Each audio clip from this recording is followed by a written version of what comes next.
It's been a really hectic day, so this is going to be a shorter piece tonight. At the end of Jesus' hectic day, this ruined retreat day, when he had ended up teaching and healing and then feeding the 5,000 men plus women and children, and then sent the disciples away and then sent the crowd away. If it had been me, I would have been just ready to curl up and go to sleep. But not for Jesus, because Matthew tells us that when he had sent the crowd away, he went up to the mountain by himself to pray. And when it was evening, he was there alone.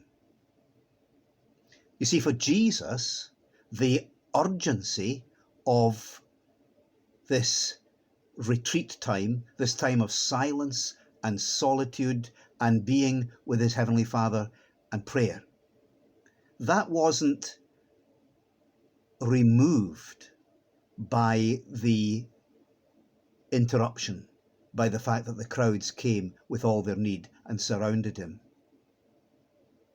It was simply displaced.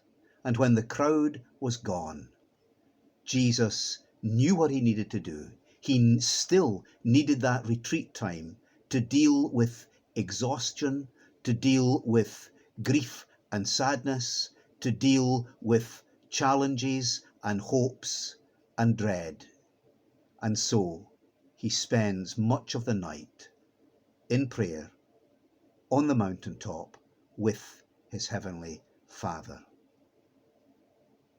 And Mark finishes this bit of the narrative off by telling us that Jesus saw the disciples straining at the oars because the wind was against them and there was a storm brewing on the lake.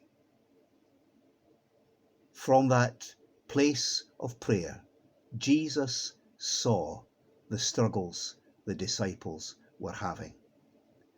And when we spend a bit of time alone with God, in our retreat times, our times of silence and solitude, we can see things differently. We can see from God's perspective the broken and the needy and the needs of our world, and we can see from God's perspective the needs of our brothers and sisters.